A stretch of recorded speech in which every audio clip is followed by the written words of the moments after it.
Boa noite. Estamos a viver hoje um feriado religioso, um dos poucos que resistiu à austeridade e aos cortes do calendário. E por isso aproveitamos a noite para lançar a debate a grande questão dos nossos dias. Deus tem futuro?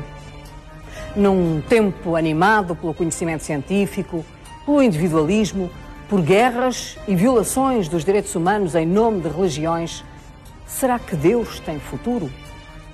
Vêm a debate homens de diferentes deuses, outros ateus e também cientistas. Vêm debater esta grande interrogação da essência humana.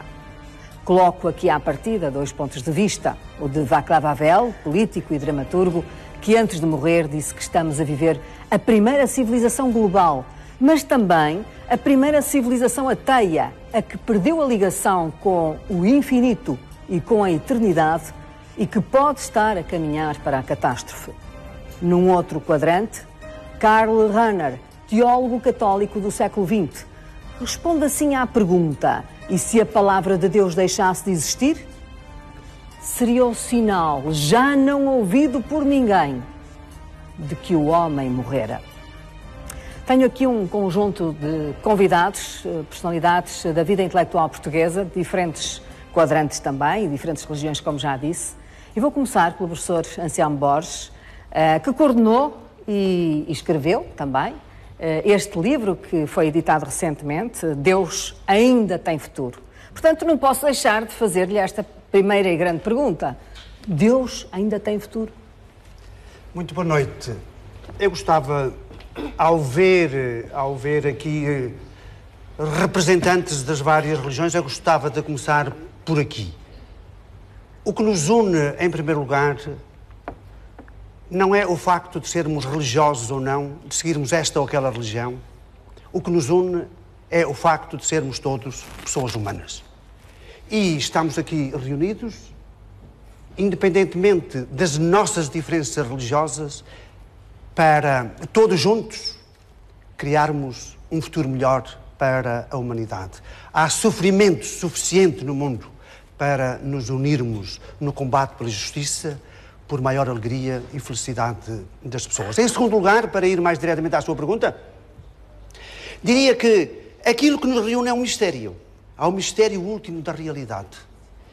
E, face a esse mistério último, os crentes, também esse mistério último nos reúne a todos, de um modo ou outro. Os chamados crentes são aqueles que acreditam e se entregam confiadamente a esse mistério último enquanto presença de bondade, mistério último de bondade, do qual os crentes esperam salvação. Mas porquê é que escolheu este título e, sobretudo, porquê é que introduziu aqui a palavra, colocou aqui a palavra ainda? Porque a grande diferença não é só Deus tem futuro, é Deus ainda tem futuro. Eu acho que tem muita leitura este ainda. Claro. Repare, tem ou não tem? Esse título é provocatório. Porque, em última análise, é um título que é contraditório, porque se Deus não existir, não se pode perguntar, não faz sentido perguntar se Deus ainda tem futuro.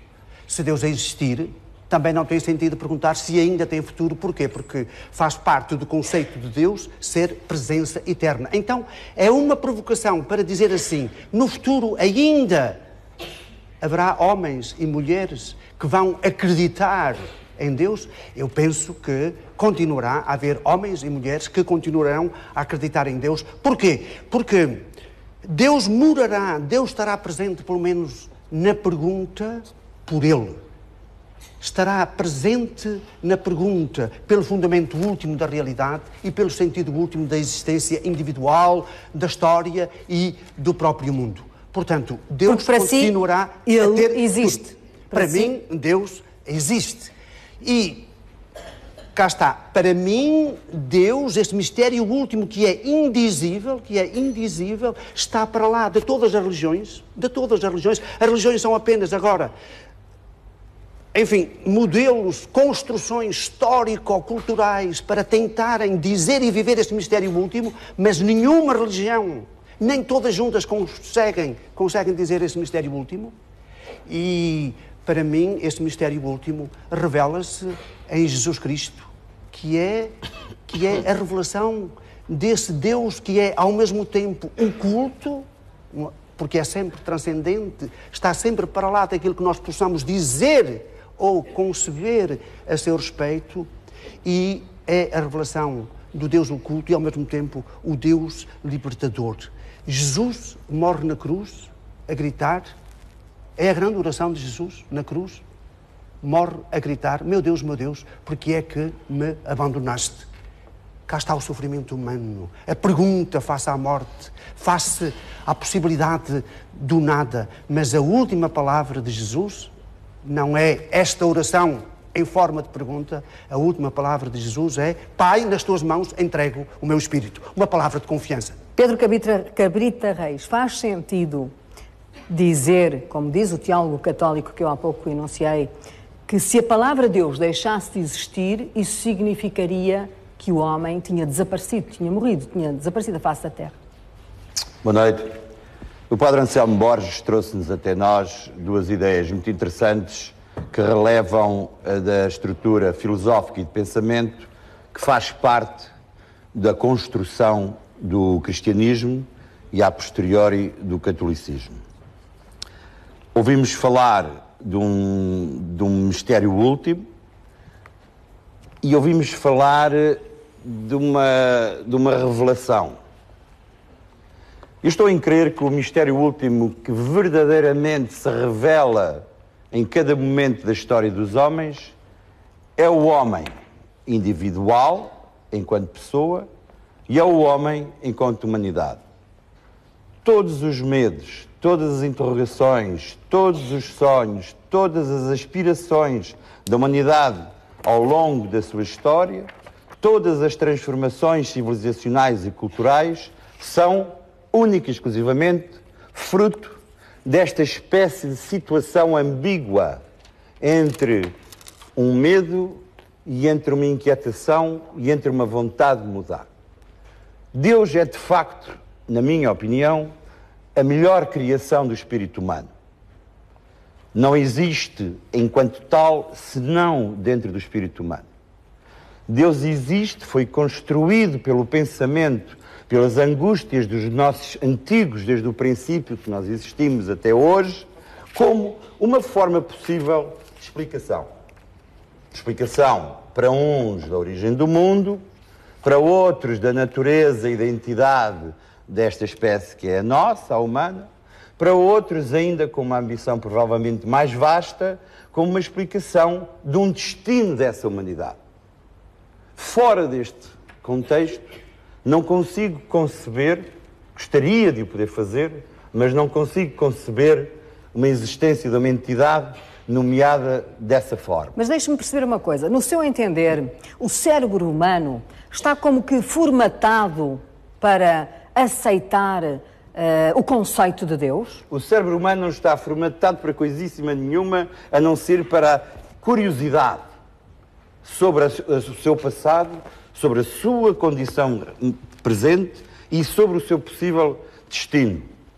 Nesse pensamento, nesse exercício do cérebro humano, do espírito, se eu preferia que você dissesse espírito em vez de cérebro, eu acho que... Espírito que são as emoções. Não. O espírito são as emoções, é o pensamento racional, são as coisas que não se conhecem, é o conjunto vasto e interligado de todas as certezas, todas as dúvidas, todos os medos, todas as pequenas vitórias de cada dia. Isso define a presença do humano no universo. Se foi ou não foi necessário construir uma noção de Deus, se é ou não é necessário ter uma noção de Deus para entender o mundo, se é ou não é necessário criar nas diversas culturas e civilizações, porque não nos esqueçamos, Deus há muitos, não temos aqui hoje representantes, por exemplo, shintoístas, hindus, na povoação mais recôndita da África Central, os pigmeus terão de certeza uma noção equivalente a essa entidade que alguns de nós atribuem o lugar e o nome de Deus. E não são pelo facto de serem pequeninos como pigmeus, ou recônditos porque estão nas florestas da África, não são menos importantes e não serão, provavelmente, não serão contribuintes menores para uma noção de Deus que deveria ser e poderá ser partilhada pelas diversas famílias de humanos que a essa entidade prestam atenção, devoção, reverência, ou até que a interrogam filosoficamente, que a pensam, que a amam, que a sentem, que dela fazem o seu modo de vida. Portanto, é uma Não forma... é o meu caso, mas, de qualquer forma, como disse o padre Anselmo Borges, no princípio da sua intervenção, e corretissimamente, e eu subscrevo e estou absolutamente com ele, nós não estamos aqui para discutir as diferenças entre os possíveis deuses, estamos antes, penso eu, para definir um lugar para o homem. E isso parece-me que deveria ser o mote desta nossa conversa. Muito bem, vamos aqui às 3 religiões que estão aqui, e tenho aqui mais uma, mas Sheikh Munir, boa noite, como quer responder aqui ao Pedro Cabrita Reis? Bismillahirrahmanirrahim, queria agradecer o convite que foi feito. É muito difícil falar sobre esse tema num curto tempo que nós temos e também a ideia não é convencer ou sair convencido. Quando nós falamos de Deus, estamos a falar, como diz um versículo do Alcorão, o Al-Awwal wal-Akhir, portanto ele é o início e é o eterno, não há ninguém semelhante a ele. De acordo com as religiões abrâmicas, monoteístas, portanto poderiam estar aqui as outras religiões, é mais uma ligação que o ser humano quer ter com o Criador ou com algo espiritual para o seu bem e para o bem com quem ele convive. É muito importante refletirmos algo que é o seguinte: as nossas diferenças, isto é, ser crente ou não ser crente, demonstra a existência de Deus. Portanto, se todos nós tivéssemos só uma crença, podemos dizer assim, então iríamos demonstrar que, sem dúvida, que ele não existe. Ele criou o ser humano como uma melhor criatura e deu ao ser humano a opção de escolher. Você é crente, tudo bem, há que respeitar os que não são crentes e aqueles que não são crentes, sem dúvida, irão respeitar aqueles que são crentes. Mas há aqui, desculpe interrompê-lo, há aqui uma frase que Pedro Cabrita Reis levanta e que é interessante. Ele diz que nós temos necessidade de acreditar, no fundo, para expurgar medos, para expurgar anseios enquanto seres humanos. Ou seja, ponho-lhe a questão desta maneira: a existência de Deus serve para benefício da saúde humana? Isto tudo depende da crença que a pessoa tem. Ajuda, apenas serve para isso? Nós acreditamos em algo. Sempre o ser humano acredita em algo. Portanto, há quem acredita em Deus e acha que Ele é aquele que me dá a saúde, podemos dizer assim, Ele é aquele que quer o meu bem e o bem da humanidade foi sempre orientado a quem nós chamamos dos profetas e dos mensageiros, que vieram sempre manter essa ligação que o ser humano mantivesse com o Criador. É claro que foram sempre exemplares no seu dia-a-dia, porque nós somos humanos, eles também foram humanos, portanto tinham que nos dar o exemplo da vida, o exemplo do modo, forma de estar, para nós aplicarmos no nosso dia-a-dia. Agora, mesmo entre os crentes, há momentos em que a pessoa é mais crente do que nos outros dias. Há momentos em que a pessoa acredita mais, há momentos em que a pessoa não acredita mais, acredita menos. À medida que necessita? Depende de tudo, depende onde a pessoa está inserida, onde está envolvida, depende o problema que a pessoa está a enfrentar, porque muitas das vezes acontece que aquelas pessoas que são crentes, aquelas pessoas que acreditam piamente e que são devotas, essas pessoas muitas das vezes são mais examinadas. Então eles perguntam: ó Deus, porquê é que me abandonaste? Ele pensa que está a ser abandonado, mas não está a ser abandonado. Portanto, a crença é um dom, podemos dizer assim, e é algo que não se vende no mercado. Como se vendesse no mercado, facilmente nós iríamos o ter e iríamos encontrar. Portanto, muitas das vezes há pessoas que não acreditavam na existência de Deus, de repente viram algo, mexeu com a pessoa, refletiu, pensou, analisou, disse que não, deve de certeza existir alguém. E há crentes que deixaram de ser crentes. Portanto, o ser humano é complexo, muitas das vezes tudo depende daquilo que está à sua volta, tudo depende daquilo como ele encara a vida e depende daquilo, da crença que ele tem, porque muitas vezes a pessoa pensa: mas eu estou aqui no mundo quanto tempo? há vida depois da morte ou não há vida depois da morte. Muitas vezes acontecem coisas ou algumas infelicidades nas nossas vidas que a pessoa acaba por deixar de ser crente. Porquê é que isto acontece comigo? Porquê é que isto está a acontecer só comigo? Cada um pensa desta forma. Portanto, eu acho que, falando na perspectiva islâmica, mais concretamente, Deus deu ao ser humano a possibilidade, ou Deus deu ao ser humano, Ele é o Criador, a possibilidade de escolha. Você escolhe o seu caminho e você é responsável pela escolha que você faz. O Pedro está ali a respirar fundo porque discorda. Ele está a respirar porque está calor. Não, ele está a respirar porque está vivo. Está vivo, diz o cientista. Eu gostaria de, se para isso tivesse a capacidade de vos encantar, de localizar este debate, este nosso encontro ecuménico, por que não dizê-lo, não numa perspectiva que a mim me parece que não é de toda a perspectiva interessante para o nosso debate de hoje, que é a perspectiva de um Deus Criador.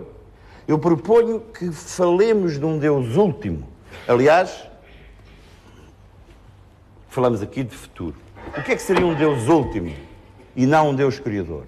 Se definimos uma noção de um Deus Criador para enquadrar e organizar esta nossa conversa, vamos claramente entrar naquilo que eu chamaria, do ponto de vista civilizacional, uma perspectiva pouco produtiva. Com certeza interessante para debater noutros fóruns, noutros locais, nas nossas igrejas, nos nossos templos, nas nossas mesquitas, mas não necessariamente num fórum público. A questão de um Deus Criador é uma questão que ultrapassa o limite, o tempo e a natureza deste encontro. Poderemos eventualmente falar de um Deus ecuménico que nos levaria à construção de um território de paz entre os diversos credos, inclusive com um lugar para as pessoas que não têm a noção de Deus na sua vida, como eu. Mas se vamos e para essa uma ideia noção tem futuro de um dessa Deus forma? Criador, vamos voltar ao catecismo nas escolas ou às escolas nas mesquitas e vamos perder muito tempo. Vamos passar para a frente. Vamos falar de um Deus que seja um objetivo final, que seja um reencontro com o destino e não uma entidade que cada credo aqui representado possa ter entendido como um Criador do mundo. Dúvidas sobre isso, temos muitas, e temos com certeza da parte da ciência contributos extraordinários para esta, a questão é não perceber pensamento, mas para esta dúvida. se as religiões estariam dispostas a isso. Nada mais inteligente, nada mais humano que a assunção da dúvida. Se nos vamos localizar e situar na segurança de um Deus Criador, este debate não serve para nada. Temos que introduzir a dúvida para sermos ainda mais inteligentes, ainda mais humanos. Mas eu não disse o Deus Criador para nós limitarmos o nosso debate no Deus Criador. Eu simplesmente disse que um crente acredita que Ele é o Criador. Eu não disse que o debate fosse simplesmente falássemos do Deus Criador. Podemos falar qual é o espaço que Ele tem na nossa sociedade, no nosso dia-a-dia e também nos nossos corações, que é mais importante do que estamos aqui a falar somente sobre o Criador. Eu disse que é muito importante para o crente que existe um Criador, mas não queria que limitássemos esse debate, esse encontro, só nisso. Joshua Roy? Bom, eu sou judeu e tenho uma ideia um pouco diferente disto tudo. E vou começar por citar Einstein. Einstein, um grande cientista judeu, disse que a mente humana não podia conceber o nada nem o infinito. Consegue perceber o presente, a história e aquilo que é palpável. Ora, é exatamente nesta base fácil que o judaísmo se comporta. Há um Deus que é abstrato, que nós não conhecemos, nem tem nome, que não tem nenhuma forma humana e que nem sequer se pode descrever. Não é possível. Então, está de acordo com Pedro Cabrita Reis? É o tal Deus último. E que conduzirá a humanidade para um fim de paz e de concórdia entre os homens e até no universo. É esta a crença messiânica do judaísmo. Nada é perfeito, tudo será perfeito nos últimos dias. Ora, a questão posta assim cria na mente humana uma sensação de incapacidade. E esta sensação de incapacidade fabrica na mentalidade uma ideia de Deus. Deus neste sentido. É aquilo que eu não sei e que a humanidade provavelmente um dia irá saber. Ora, esta postura de futuro no judaísmo tem sido, digamos, a razão da existência de judeus como cultura desde o Médio Oriente, onde todas as outras culturas desapareceram, exceto esta. Mas como é que explica que, em nome da religião e desse Deus, se continuem ao longo de séculos a fazer guerras, que os homens continuem a matar uns aos outros? Como se explica isso? Há um filósofo judeu muito importante, Maimónides, que era um aristotélico, racionalista, e que disse uma coisa muito importante. Duas ou três coisas muito importantes. Primeiro, é que nada na religião pode acontecer que a mente humana não possa perceber. E, em segundo lugar, disse outra coisa. Deus deu-nos um livre-arbítrio. Cada um fará aquilo que entender. O julgamento é um julgamento que pode não ser na Terra. Nós não sabemos. E, por isso, o momento mais importante da vida judaica, da passagem, é a morte. A morte neste sentido. Quando se diz quem é esta pessoa que morreu. E diz a morte é mais importante que o nascimento. Porquê? Porque ali foi feito um percurso e a gente sabe quem foi aquela pessoa. Sabe quem foi aquela pessoa. E, portanto, mas nos judeus não existe esse conceito de estratificação de céus.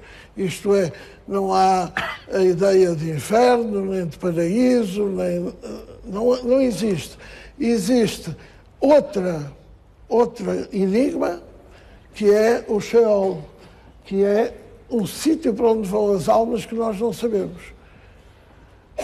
Nós não sabemos. Ora, portanto, toda esta postura, e porque, a dada altura, Deus, quando criou o universo e pôs a humanidade, disse à humanidade: ocupai e dominai.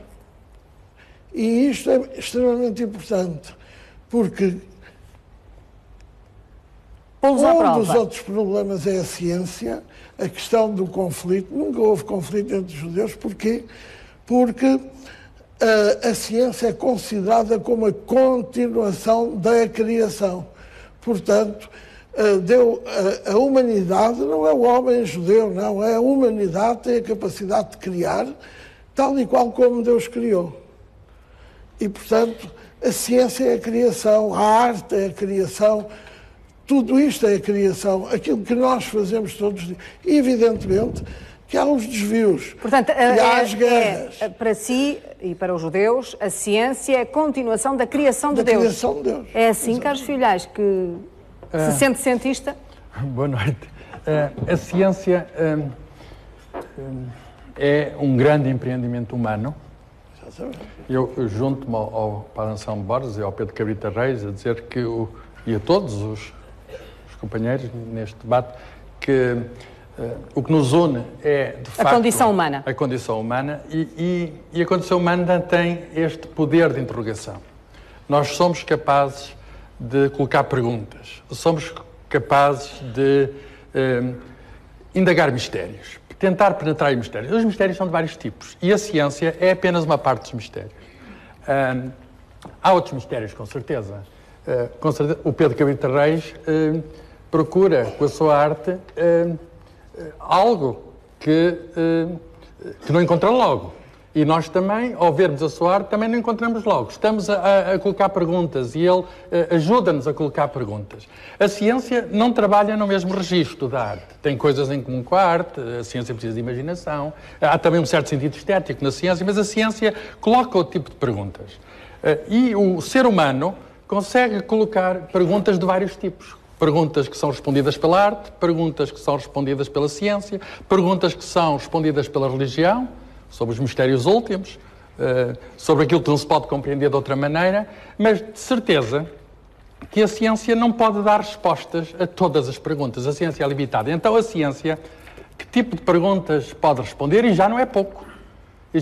Não pode responder à pergunta se Deus existe ou não existe. Há muitos equívocos no passado, todo o passado humano, por vezes houve um conflito que hoje não tem razão de ser sobre isso, ciência, religião, hoje isso não tem sentido nenhum. O tipo de perguntas vivemos num mundo, sobre isto todos estamos de acordo, vivemos num mundo que é um mundo material, mas no qual de facto existe o cérebro e algo no cérebro podemos chamar mente ou espírito, que é a única parte que pode compreender o mundo. E na ciência nós interrogamos o mundo de uma certa maneira. Colocamos de que é feito o mundo, por exemplo? Como é que evolui o mundo? Qual é a história do mundo? Para onde vai o mundo? Nós que somos seres vivos, e mais do que isso, seres vivos, conscientes, inteligentes, etc. O que é ser um ser vivo? O que é ser um ser vivo inteligente? O que é ser um ser vivo consciente? Mas interroga-se de onde vimos. Nós interrogamos de onde vimos. E essas perguntas, e esse tipo de perguntas, a ciência dá enormes contributos. Nós hoje sabemos, por exemplo, que vivemos num universo que é o nosso, não conhecemos outro, que tem uma história, tem 13 mil milhões de anos.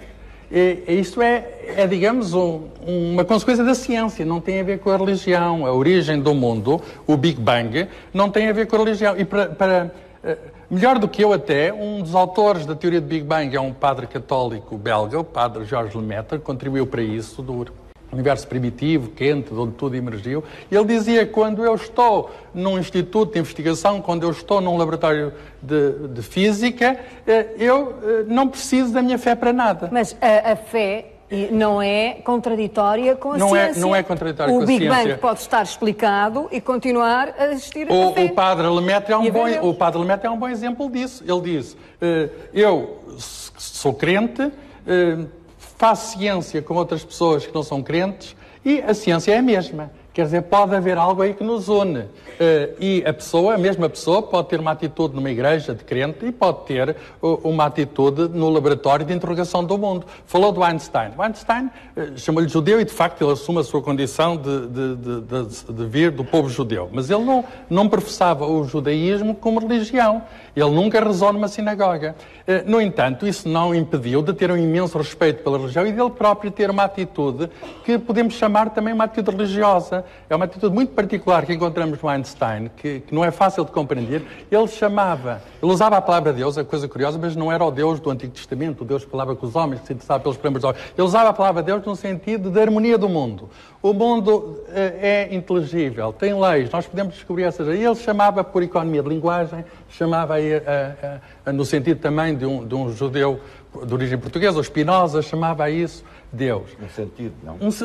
Chamava isso, digamos, uma harmonia universal, chamava isso Deus. Podemos usar a palavra nesse sentido, mas o Einstein, quando estava a referir isso, não estava a fazer ciência, podemos ter certeza. Portanto, a ciência é o quê? É responder às perguntas que podemos responder pela observação, pela experimentação, pelo raciocínio lógico e, ao mesmo tempo, pode-se ir além desse tipo de métodos. Mas no futuro, a ciência pode vir a responder a todas as perguntas e prescindir de Deus? Eu espero que não venha a responder a todas as perguntas. Se prescinde de Deus, de facto, a ciência para trabalhar não tem que responder Deus não se encontra no fundo de um microscópio, Deus não se encontra na lente de nenhum telescópio, Deus não se encontra em nenhum acelerador de partículas. Quer dizer, será completamente em vão que vamos encontrar Deus dessa maneira. Essa pergunta, os cientistas não estão à procura de Deus. Uns são crentes, outros não são crentes, mas eles estão à procura, digamos, só de um certo número de perguntas. Há muitas outras perguntas que os cientistas podem fazer, mas que não o podem responder na qualidade de cientista. E a ciência tem de ter esta modéstia de se restringir às perguntas que pode formular. Mas tem limitações a ciência? A ciência tem limitações, é óbvio que a ciência tem limitações. Desde logo esta, que não pode responder a todas as perguntas. Por exemplo, essa pergunta, se existe Deus ou não existe Deus. Eu até posso citar o caso, já falei do padre Lemaitre, já falei do Einstein, mas o caso mais antigo do Galileu, que, de facto, protagonizou um caso de conflito com a Igreja Católica. Esse conflito é muito conhecido, hoje está resolvido. O João Paulo II já reabilitou, digamos, a figura de Galileu. É muito curioso que ele, de facto, foi condenado por um tribunal religioso e a condenação era por ele dizer que o Sol estava no centro, na linha de Copérnico, e na Bíblia, e o Sol estava parado, e na Bíblia dizia que o Sol se movia, e a questão não era tanto qual é a posição do Sol, se movia ou não, a questão era se ele podia interpretar a Bíblia, e a Igreja Católica entendeu que ele não estava capaz de interpretar a Bíblia. Ora bem, mas hoje sabemos que não só ele tinha razão, o cientista, o Sol de facto está no centro do Sistema Solar e a Terra anda à volta, mas sabemos mais do que isso. Isso já foi dito por um grande teólogo da Igreja Católica. Sabemos que ele, no que respeita à relação de ciência e religião, estava mais avançado que os teólogos que o julgaram. Porque para ele, que era crente, e nunca deixou de ser crente, mesmo sujeito àquela aprovação do Tribunal da Inquisição, ele continua a ser crente. Ele é muito curioso. Ele, na cabeça dele, ele conseguia-se, ao mesmo tempo, acreditar em Deus e saber que o homem podia colocar perguntas e responder a perguntas sobre os astros. Por exemplo, ele citou uma frase, costuma citar neste contexto uma frase que ele escreveu, que é uma frase muito bonita. Diz ele: o Espírito Santo ensina-nos como se vai para o céu, mas não nos ensina como é o céu. O céu está aqui usado em dois sentidos diferentes, mas a frase ilustra que há uma dupla capacidade do homem e essas duplas capacidades podem existir no mesmo ser. Eduarda Titosse, eu vou voltar a Václav Havel, de quem há pouco falei, político, filósofo, dramaturgo, foi o primeiro presidente da República Checa. Ele diz que nós estamos na primeira sociedade, na primeira civilização globalizada, mas que também estamos na primeira civilização ateia. Ora bem, isto pode conduzir, diz ele, o homem para uma catástrofe? Concorda? Eu gosto muito desse artigo que ele escreveu. E é interessante que a pergunta que está aí é uma pergunta muito moderna, não é? Porque há uns 200 anos atrás estaríamos aqui a debater o futuro do homem que não tinha fé. Nos últimos 200 anos, o Ocidente, em especial, criou este mito da não existência de Deus. E neste mito da não existência de Deus, criou formas, liturgias, escatologias para tentar responder às ânsias do seu coração. E a verdade é que esta sociedade que nós fomos criando sem Deus, que começou, por exemplo, com aquele livro interessantíssimo do Robinson Crusoe, do homem que sozinho numa ilha consegue viver e que não precisa da sociedade, o homem por si só chega lá. Depois temos Nietzsche, que cria a ideia do super-homem. E quando o século XX começou, todos estes ideais caíram por terra. Houve duas guerras. Jean-Paul Sartre, em 1938, escreve a Náusea e diz: o inferno são os outros. E andamos aqui, desde o século XX e o século XXI, a tentar negar a existência de Deus, mas, ao mesmo tempo, criando grandes tristezas dentro de nós, e temos uma sociedade deprimida sem Deus. E é muito interessante que Deus, embora a sociedade hoje em dia negue a existência de Deus, quando se fala de Deus, as pessoas têm uma reação muito emocional, mesmo até para negar, porque Deus está no nosso ADN, está na nossa maneira, na nossa criação. Está na tal arquitetura do cérebro, que eu há pouco perguntava ao ao Pedro Porque a Cabita verdade Reis, é que nós temos Deus no tentamos... cérebro. Há uma expressão muito curiosa que o Padre Anselmo Borges me ensinou há muitos anos, que é aquela do Platão. Que Platão diz que há uma memória de Deus inscrita no homem, não é? Sim. Que é preciso despertar. Platão dizia isso. Por exemplo, quando um escritor quer começar a lançar livros, se puser Deus no título, o livro vende. Se alguém quer algum título interessante para despoltar muita gente, ou põe um segredo de uma igreja, ou fala de não sei o quê do Islão, ou põe qualquer coisa de Deus e de repente é assunto. Mesmo negando a existência de Deus, esta sociedade ainda se movimenta à volta de Deus. Portanto, tem uma fome espiritual. Sim. Tem uma fome espiritual e raramente as pessoas são indiferentes. Têm uma posição, ainda que não estudem o assunto, ainda que não leiam nenhum dos livros, têm uma posição vinda desta sociedade que lhes diz para não acreditar. Mas faz sentido hoje, à luz dessa sociedade, as religiões estabelecerem-se segundo normas culturais, como há pouco também o Pedro Cabita Reis estava a enunciar, faz sentido haver religiões que conservam os seus pontos de vista culturais diferentes, claro, entre si? A maior parte das religiões, embora conservando a fé, vão mudando também ao longo dos séculos. E mesmo vão se aculturando. Um católico dos Estados Unidos é muito diferente de um católico da América Latina, um protestante do Norte da Europa é diferente de um protestante. Hoje, por exemplo, na Ásia, que o protestantismo está a crescer, são realidades diferentes da mesma fé. Anselmo Borges? Eu gostava de situar agora no centro mesmo o debate. O centro mesmo do debate, até se quisermos a partir da ciência, e penso que o meu amigo o professor Carlos Fiolhais não me contradirá, a ciência realmente tem o seu método e, a um dado momento, de facto, a ciência cresceu exponencialmente e é excelente. Se Deus é criador, nós somos co-criadores. Cresceu, mas realmente, através do seu método, não consegue responder às perguntas últimas. Quer dizer, a ciência acaba por desembocar num mistério último. Mas Carlos Fiolhais assume isso. Assume isso, exato. Não, eu apenas com isto queria dizer o seguinte. Quando nós falamos de religião, se quisermos entender-nos, temos de perceber que realmente há um polo objetivo que é o polo do mistério do sagrado. E esse mistério, esse sagrado, é que reúne em última análise todos os homens e todas as mulheres. E só todas as religiões. Através do sagrado se reúne todos os homens e todas as mulheres? Só através do sagrado. Há uma experiência do sagrado, há uma experiência do mistério, que é a ultimidade. E exatamente porque é a ultimidade, não podemos concebê-la nem dizê-la. As religiões agora tentam dizer, tentam explicitar. E, a partir daqui, nós percebemos o quê? Percebemos que, inclusivamente, se pode ser, ao mesmo tempo, religioso e ateu, se quiser. Como assim? De que modo?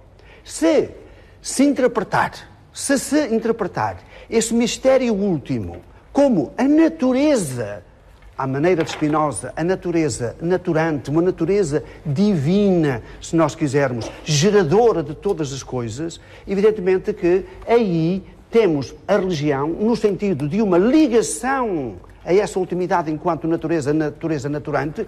Natureza naturante, ninguém percebeu, Anselmo. Ouça, é um mistério último, mas é um mistério que é o mundo que se auto-explica, em última análise. Agora, também podemos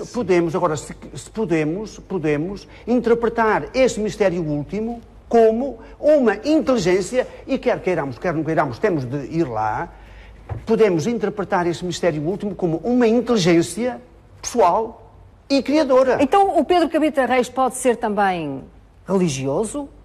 Ouça, eu conheci um religioso, eu conheci pessoalmente um dos maiores filósofos do século XX, chamado Ernst Bloch.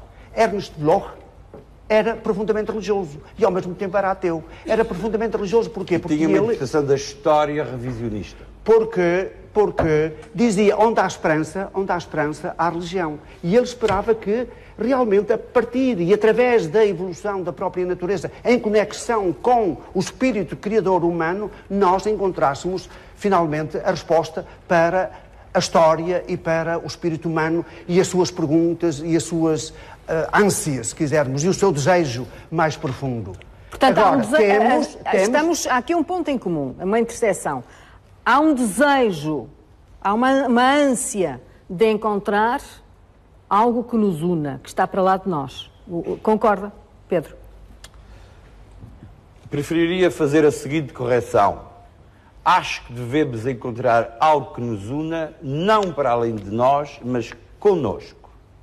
Algo que nos una no plano histórico, no plano ético, no plano moral. Não na dimensão do sagrado, como a dimensão do sagrado, Anselmo? A dimensão do sagrado é de tal forma, como diz o padre Anselmo Borges, misteriosa, que é algo que apenas diz respeito ao livre-arbítrio de que falava o Joshua Roy e à consciência individual. Cada homem em si, e por homem peço desculpa às mulheres presentes, definamos aqui a humanidade, cada homem transporta em si as perguntas, os anseios, os receios e as pequenas vitórias feitas das coisas que dia a dia se vão transformando em inteligência e em consciência da sua posição de ser livre, ser entidade livre. Esse é o lugar da religião. Peço desculpa, já agora acabo. Não há nada que possa engrandecer mais as apetências do credo de cada uma das comunidades aqui presentes e dos seus crentes, Sheikh, do que a assunção absoluta de uma individualidade que eventualmente poderá querer chegar a Deus, ao seu Deus, ao Deus que para esse crente representa a harmonia entre ele e o mundo. Mas o centro do debate, padre, não é o mistério último que disse. É justamente a projeção a um limite último da presença do homem e do indivíduo, que poderá eventualmente ou não ter essa apetência por Deus. Mas a apetência por Deus só é realizada numa plena consciência da liberdade individual enquanto ser único, antes da existência de Deus. E por isso Deus não existe antes do homem, existe depois do homem se tornar livre. Por isso falamos de fé. Por isso falamos de fé. Eu não sei falar de fé. A fé tem a ver com confiança. Portanto, foi dito, e bem, realmente Deus não se pode demonstrar. Deus não é objeto de ciência, é objeto de fé, mas com razões. Mas também o ateu, que tem as suas razões para ser ateu, em última análise, não pode demonstrar que Deus não existe. Quer queiramos, quer não, nós vamos sempre bater ao mistério último. Deus não é sequer uma questão de debate ou de preocupação intelectual. Porque se o fosse, esse ateu não o era, não era ateu. Porque referia o seu pensamento e a sua consciência a uma entidade que ele, à partida, pretende considerar como não existente. Estamos com um problema filosófico. Esse ateu, provavelmente a palavra até é deslocada, se calhar tínhamos que inventar outra, porque ainda a palavra ateu vem de Deus, ateos. Claro. Portanto, o que não tem Deus, aquele que não crê, não tem Deus. Esse problema não existe para um verdadeiro ateu, e a palavra não é boa, mas vem da história, temos que ver com as palavras que temos, é um facto, mas essa questão não se põe. Essa questão por-se-á, eventualmente, como você diz e bem, num mistério último. Se esse ateu se encontrar com uma consciência que lhe dê uma dimensão do mundo que pode ser, por um lado, ética, para os melhores casos, e, por outro lado, sobrenatural, para os casos mais, enfim, mais pobres, digamos. Eu acho que a questão do sagrado, por exemplo, o Levinas já tratou num livro o santo e o sagrado. Nós podemos falar de uma forma mais genérica, no transcendente, naquilo que nos transcende. Nós não sabemos. E o homem que se considerar capaz de perceber tudo o que se está a passar é um pouco estranho. Não há homens desses. Exatamente. Não há homens desses. Os ditadores, os homens maus, os tipos que criaram situações complicadas na história do mundo. Mas o transcendente, que é aquilo que nós não conseguimos, transcende-nos, é para além de nós.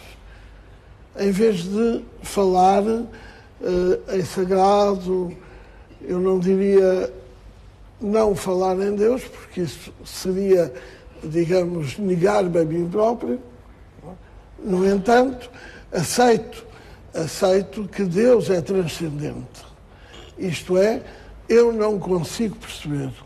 Nem eu, nem ninguém. E então vem a questão de uma fé, que o padre Anselmo pôs aqui. A fé é exatamente indefinível também, porque é uma posição intelectual e espiritual de acreditar naquilo que eu não sei exatamente o que é.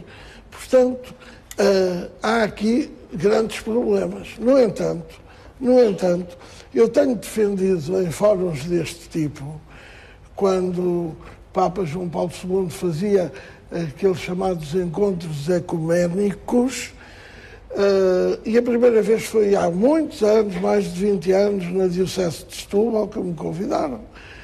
E eu... E tem defendido? O que tem defendido? Como? O que tem defendido? Sim.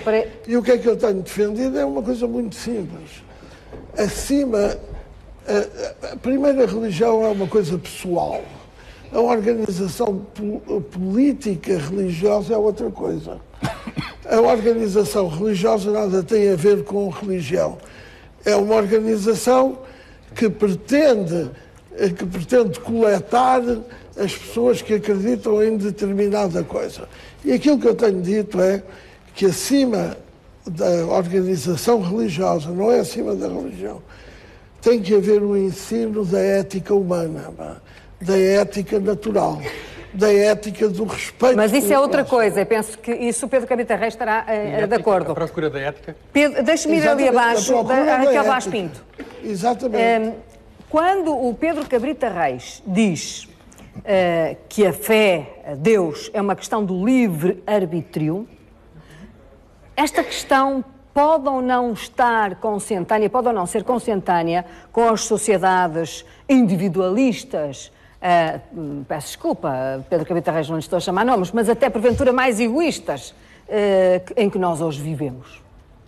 Bem, enquanto professora de Relações Internacionais, a questão da expansão ou da manifestação das questões religiosas, eu acho que nós muitas vezes olhamos para ela numa perspectiva mais ocidental, ou seja, e também indo um pouco ao encontro de uma das intervenções, porque se olharmos para o resto do mundo e se olharmos para outras sociedades, esta questão da religiosa, das opções e da discussão da própria religião no espaço público é um fenómeno bastante presente, bastante evidente e, sobretudo, ela é um fator a ter em conta quando nós olhamos para o mundo, ou seja, não é de todo possível nós percebermos a realidade desse internacional sem termos em conta o fenómeno religioso ou o fenómeno da religião, seja nos aspectos, eu diria, mais positivos, seja nos aspectos da sua instrumentalização, quer para projetos de poder ou quer para projetos que obviamente incluem um elemento de violência, não é? E esse também acho que é um aspecto interessante.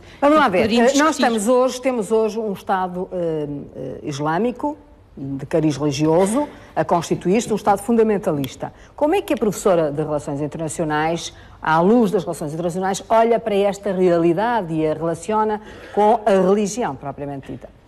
Eu penso que o exemplo que aponta é um exemplo entre muitos de outras situações em que a religião, ou a alegada religião, é um fundamento para a sua instrumentalização do ponto de vista político, do ponto de vista militar. E assim foi através dos séculos. E assim tem sido. Eu acho que nós, quando olhamos para o mundo, a violação da liberdade religiosa, a liberdade de acreditar ou de não acreditar, pode ser dividida em dois grandes grupos.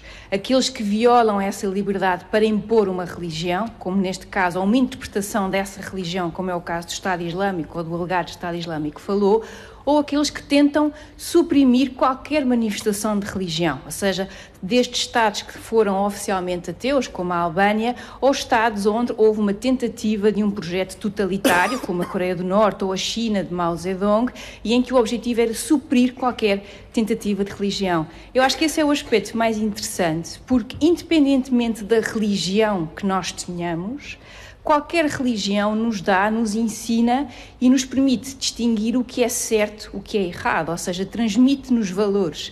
Valores esses que, geralmente, quando estamos em regimes ditatoriais, podem ser julgados, podem ser usados para julgarmos, para avaliarmos todas as atividades dessa liderança ou desses ditadores. E, portanto, suprir, tentar eliminar toda a manifestação de religiosidade tem sido uma constante ao longo da história e, infelizmente, irá continuar a estar connosco. Do mesmo modo que, olhando novamente para o caso que cita, que é infelizmente o caso que nós temos vindo a discutir nos últimos meses, o que nós verificamos é, em nome de uma religião, e insisto muito neste aspecto, de uma alegada justificação. Aliás, tem sido interessante nós vermos como as próprias autoridades sunitas se têm manifestado contra esta intervenção do Estado Islâmico. Eu acho que é um elemento que nós não podemos arredar, mas também gostaria só de também olhássemos para o fenómeno religioso a nível internacional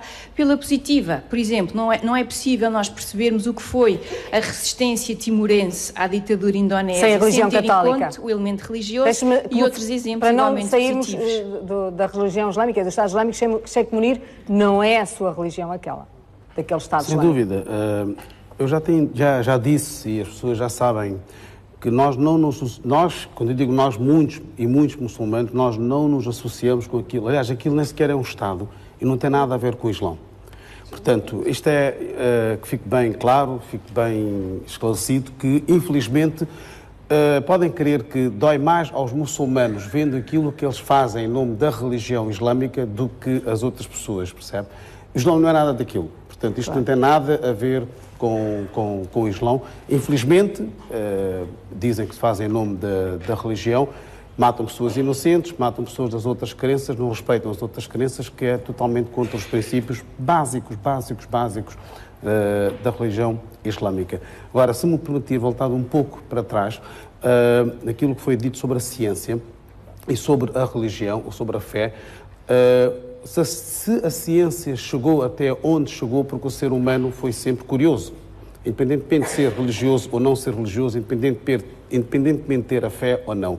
Como disse o Dr. João, que a prática da religião é muito pessoal, a fé também é muito, muito pessoal. Há muita coisa em comum para os homens, para a humanidade, a ética, o bem-estar, o respeito pelo outro. Portanto, tudo isto é possível e se todos nós conseguimos respeitar isso, que é muito, muito importante, então, sem dúvida, as sociedades irão viver numa harmonia. E depois, é claro que... E Deus tem futuro, se assim for. Sem dúvida, porque para os crentes, né, Ele é o primeiro e Ele é eterno, portanto... Mas Deus está a perder... Não, Deus não está a perder nada. O ser humano é que, infelizmente, pelas suas atitudes, é que está a perder.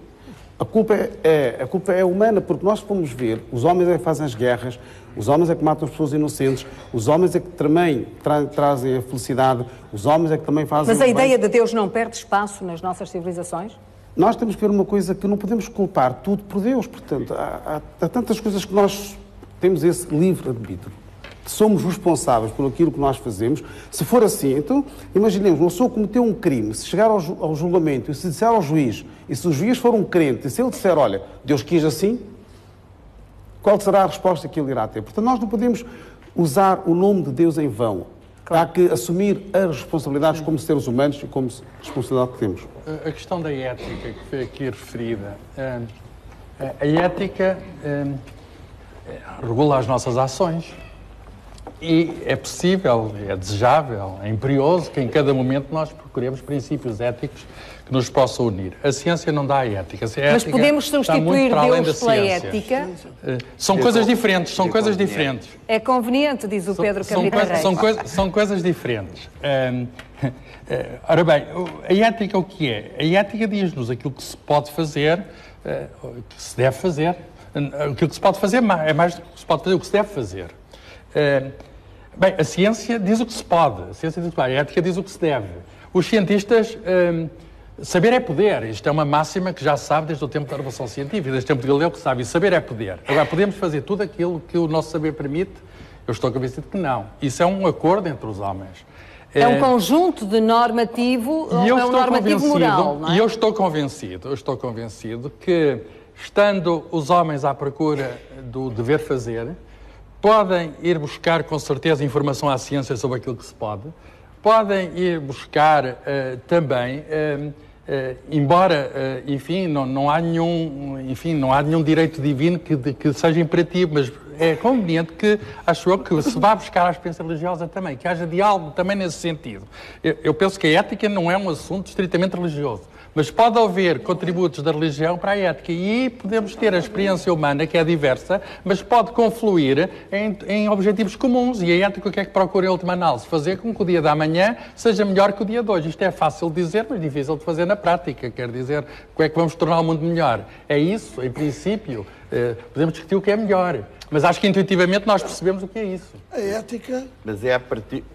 Diga que eu tenho... É a partida mais rico e pleno de um futuro que se espera, porque a ética implica o exercício da inteligência e da capacidade de construir uma convivência entre os homens. Claro, estamos de acordo. A ética... Já a religião deveria ser algo que se outorgasse a cada indivíduo consoante as suas vontades, e cada indivíduo, consoante o seu livre-arbítrio, escolheria ou não ter uma crença. Mas a ética deveria formatar e normalizar a convivência na polis, ou seja, na cidade enquanto modelo da sociedade humana.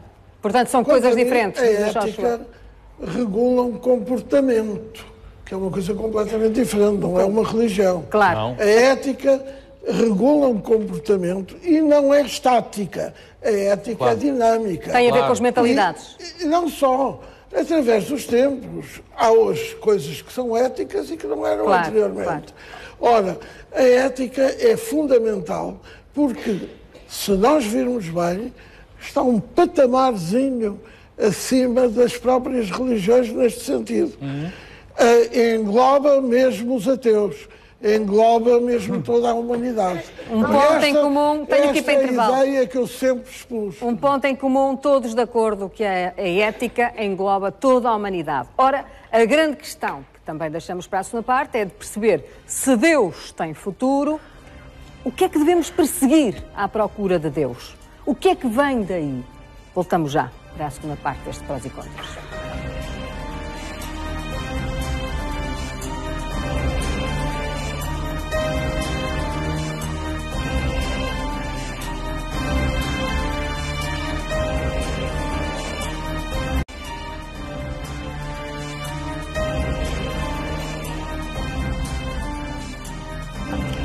Estamos a debater o futuro da ideia de Deus. No atual ponto da humanidade, é ou não importante? É ou não importante para o homem que haja no futuro? Continua a haver a ideia de Deus. Eduardo Titosse, por que é que para si é decisivo para a sua vida acreditar num Deus? Porque a fé é um elemento destabilizador da sociedade. A sociedade dá-nos padrões, diz-nos o que é bom, o que é belo, o que está certo. E ao longo da história, a fé e a arte interrogam a sociedade perguntando: tem a certeza que é isso que é o belo, que é o bom e o que é o certo? Então, a fé para mim questiona quem eu sou, questiona qual é a minha relação com os outros e questiona a sociedade. E é sempre importante, numa sociedade, não irmos apenas com aquilo que a maioria e que algumas pessoas que tentam manipular a sociedade nos dizem que é o certo, mas é a religião, a fé verdadeira, o cristianismo, no meu caso, sempre interpela os homens e pergunta: estás certo? O que estás a fazer está correto? é assim que Deus quer que tu vivas a tua vida, e é esta questão de nos superarmos a nós próprios. Mas o tal código de ética que há pouco aqui se falava não cumpre o mesmo objetivo? É interessante que o Ocidente acredita que há uma entidade que é uma ética que é supra a fé. Nós no Ocidente não podemos falar de ética a não ser uma ética que foi formatada com o cristianismo e a cristandade. E o padre Anselmo Borges define isso muito bem no seu livro. A ética vem do cristianismo? A ética no Ocidente, a ética no Ocidente, nos outros sítios do mundo, tem outras premialidades, mas no Ocidente a ética tem uma matriz cristã e da cristandade. Ou seja, uma coisa é aquilo que a Bíblia e que Jesus ensinou, outra coisa foi aquilo que as igrejas, ao longo dos séculos, foram ensinando. Mas a ética ocidental é uma ética de cariz cristão e da cristandade. Divergem sobre este ponto, creio que as igrejas, não é? Joshua Juan, o judeu, diz que não. Anselmo Borges? Vamos lá ver. De facto, a ética é autónoma. Antes de ser uma questão religiosa, a ética tem a ver com uma vida boa dos homens e das mulheres, e neste sentido é autónoma. O que não significa de maneira nenhuma que não haja pontos de convergência entre a religião e a ética. Mesmo um agnóstico como Jürgen Habermas, talvez o maior filósofo vivo, ele diz que a religião tem uma capacidade de mobilização para a ética que não existe sem a religião. Por outro lado... Estamos a falar, por exemplo... A Eduarda falou na igreja, falou na construção da igreja. Sim. E agora eu estou a remeter, por exemplo, a São Bento de Núrcia. Do seu ponto de vista, a ética vai beber a estes fundamentos? Por outro lado, há uma convergência porque estávamos aqui a falar de ética e estamos todos de acordo que a ética é o grande ponto de convergência. A palavra ética também vem do grego, ethos significa morada, é lá. O ser humano vem ao mundo por fazer, deve fazer-se e deve fazer-se bem, individualmente e em conjunto. É disso que trata a ética. Mas, por outro lado, há uma convergência também entre ética e religião. Porquê? Porque aquilo que nós constatamos, e há uma escola filosófica, a chamada escola crítica de Frankfurt, que tem na sua raiz fundamentalmente judeus, que são muito sensíveis ao sofrimento, às vítimas inocentes. Realmente há imensa gente cuja vida, a nível humano, foi a total destruição. Não puderam viver. E, por isso, há um clamor na história. Há uma dívida para com essas vítimas. A pergunta é, quem vai pagar essa dívida? E aqui surge, mais uma vez, a questão de Deus. A questão de Deus como aquele que vai responder a essa dívida das vítimas inocentes ao longo da história. Pedro, é assim que... O padre Anselmo Borges fala-nos da questão que Theodor Adorno coloca imediatamente a seguir ao Holocausto, que é, será possível imaginarmos um mundo onde haja música, poesia, literatura, arte, depois do horror de Auschwitz? A pergunta é legítima em 45 e é legítima hoje. Mas eu acho que é uma pergunta que terá uma possível resposta, que é um sim que não é um sim otimista, não é um sim definitivo, mas é um sim que diz as feridas têm que ser saradas. E só podem ser saradas no plano da ética. E a ética, como dizia o padre Anselmo Borges, é o lugar. E que lugar é este que falamos? É o lugar do encontro, é o lugar ecuménico. Não é um lugar onde o nome de Deus, manipulado diferentemente pelos credos diversos, sirva para legitimar posições irredutíveis.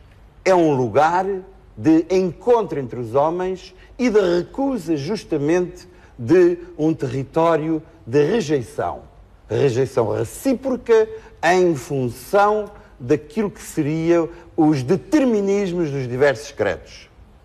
Nesse particular, eu poderia dizer, para responder à pergunta que dá título ao programa, não sendo eu religioso, mas poderia contribuir para o debate dizendo, sim, claro que há futuro para Deus, sendo certo que Deus não é uma entidade única, é algo que está no espírito de cada um daquele que nele crê.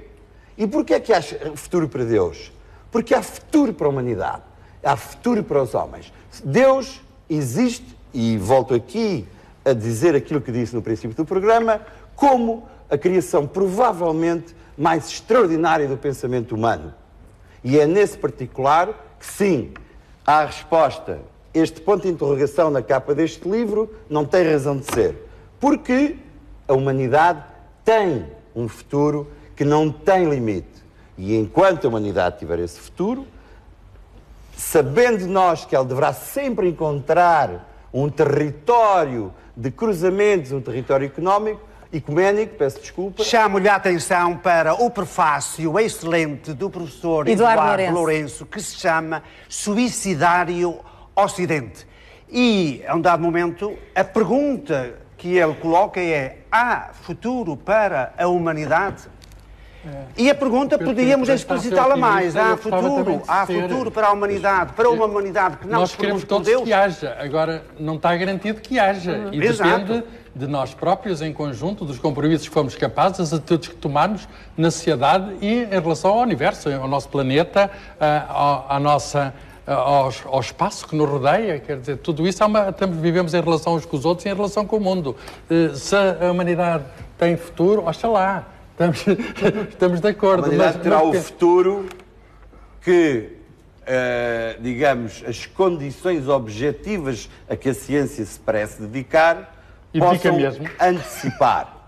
Num dia do futuro, daqui a uns quantos milhões, quem dirá que não está um conjunto de baratas aqui sentado a falar? As baratas têm uma resistência, juntamente com as lagostas, os lavagantes e uma quantidade de criaturas crustáceas que de longe nos transforma em fracas figuras da evolução da espécie. Mas é mais provável serem bactérias do que baratas, porque as bactérias ainda conseguem mais que as baratas. Bom. Mas a questão que se coloca é: se acreditar em Deus, se ter fé em Deus, pode dar vida à humanidade. Claro que sim. Esta é a grande questão que se coloca. Aliás, se nos ajuda a viver, acreditar em Deus ajuda-nos a viver. Foi posto aqui um problema que é um problema muito interessante, que é a questão do Holocausto e no acreditar em Deus. O próprio, que é um dos filósofos da atualidade, já morreu em 95, que falou sobretudo da ética e desta questão, foi o Emmanuel Levinas.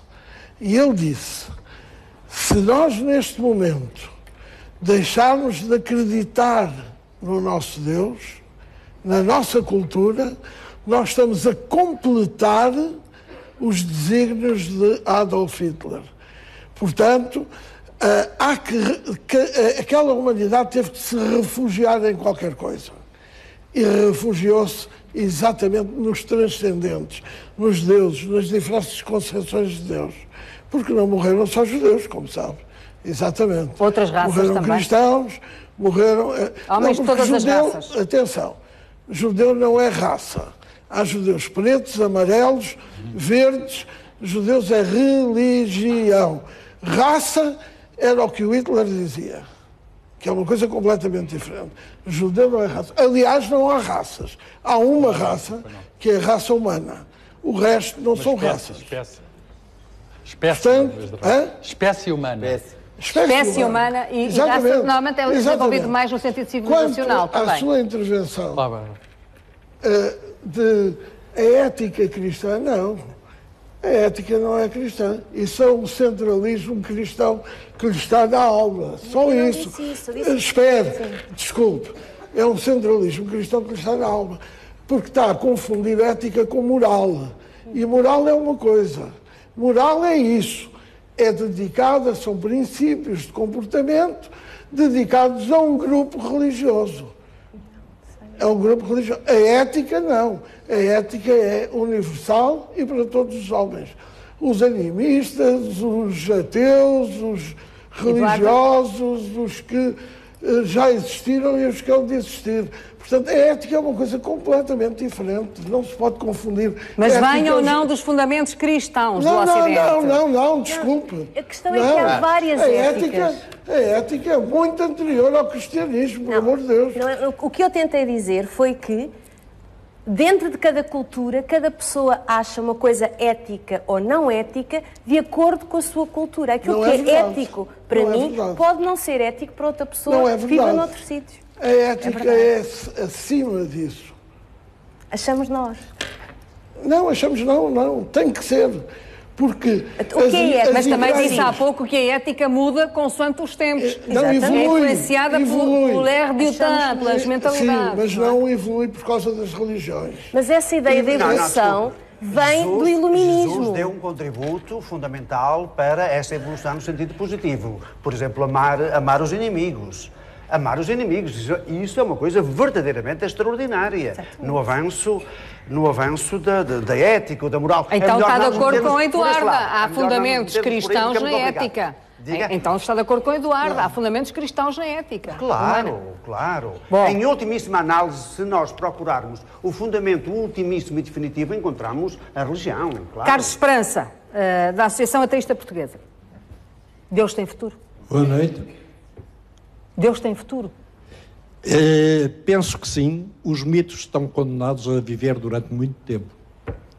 E, portanto, naturalmente têm. É um mito. Deus é um mito. E em épocas de crise, como a atual, é natural que se exacerbe até o sentimento do transcendente. Curiosamente, de forma paralela, não são apenas as religiões que se tornam mais notórias, mas também a bruxaria, a quiromância e outros ofícios correlativos que começam a ter maior preponderância na sociedade. Portanto, o senhor põe tudo em pé de igualdade? Ponho, porque realmente não há o mais leve indício... As igrejas riem-se aqui presentes. Não há o mais leve indício de que Deus exista. Nem ele jamais fez prova de vida. O que aqui tem sido dito e feito é fundamentalmente branquear as religiões e pôr as religiões como um instrumento de paz entre os homens, quando o que nós assistimos é que são detonadoras de guerras e que não podem ser ilibadas das suas responsabilidades. Dizer-se, como há pouco se disse, que o Estado Islâmico não tem nada a ver com o Islão, é a mesma coisa que dizer-se que o catolicismo não tem nada a ver com a Inquisição ou com as Cruzadas ou com a evangelização, ou que o judaísmo não tem nada a ver com o sionismo.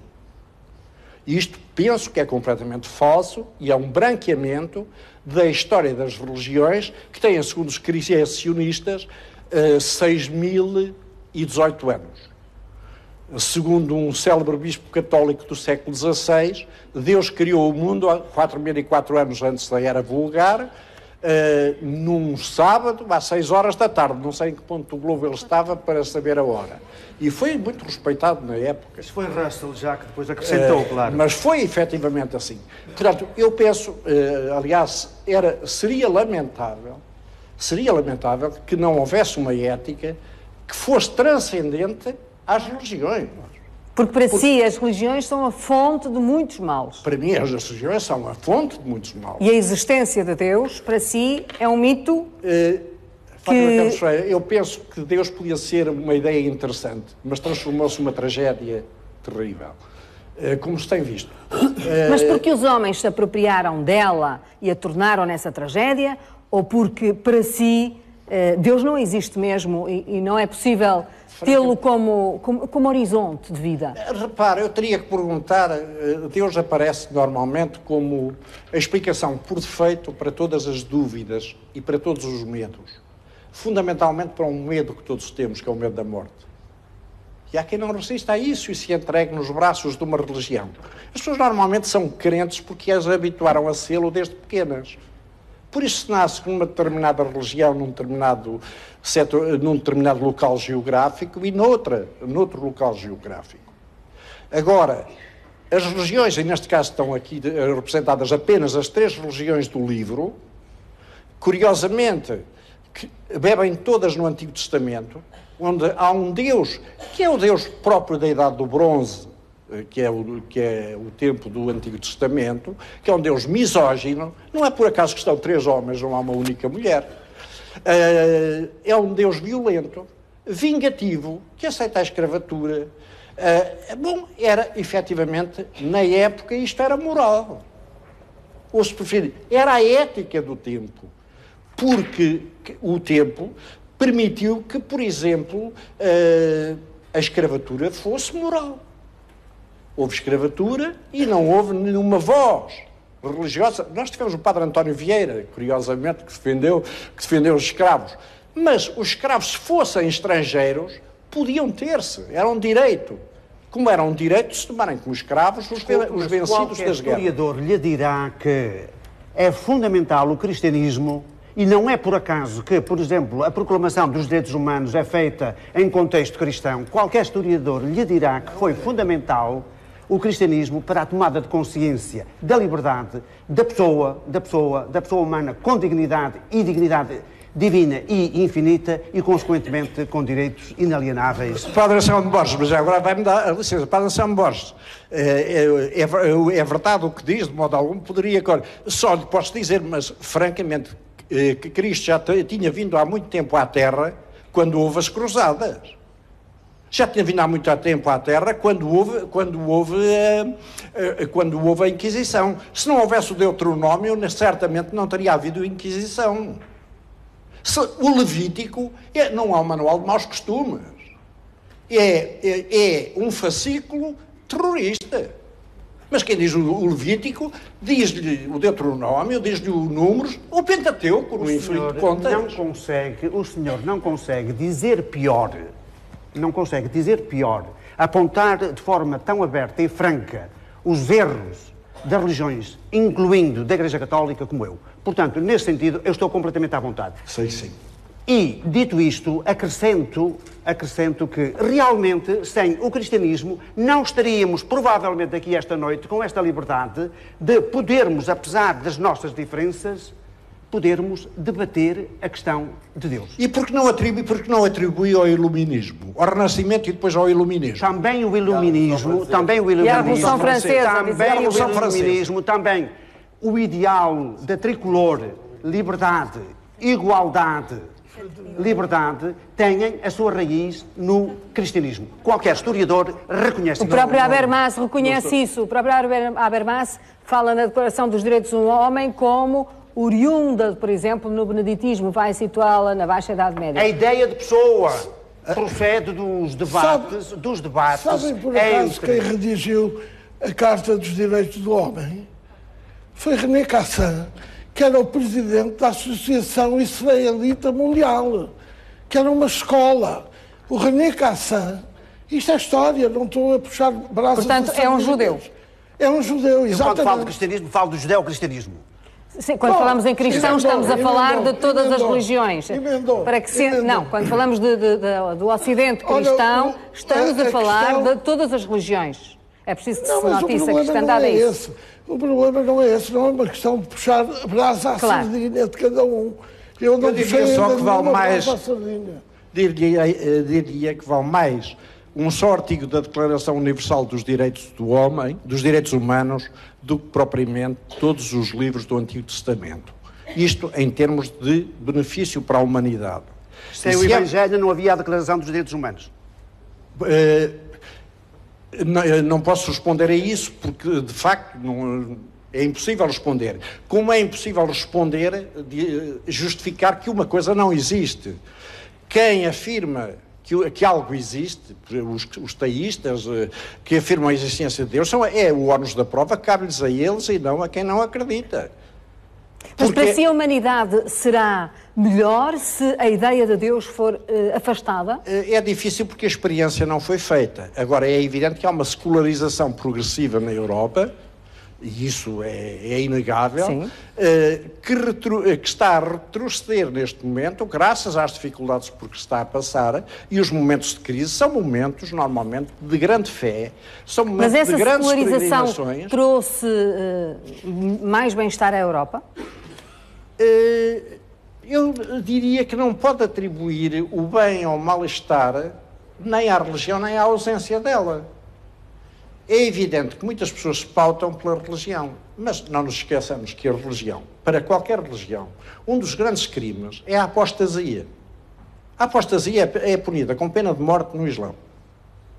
A apostasia foi no cristianismo um crime que naturalmente dava direito... Defina o que entende por apostasia, para quem está a ouvir. A apostasia é o abandono de uma religião. Ora, isto é um direito inalienável do cidadão. Deixar uma religião, passar para outra, não ter nenhuma. E disse que era punida com pena de morte no Islão, foi isso que disse? Sim, é evidente que Pode-me sim. dizer em que versículo do Alcorão está, se faz favor?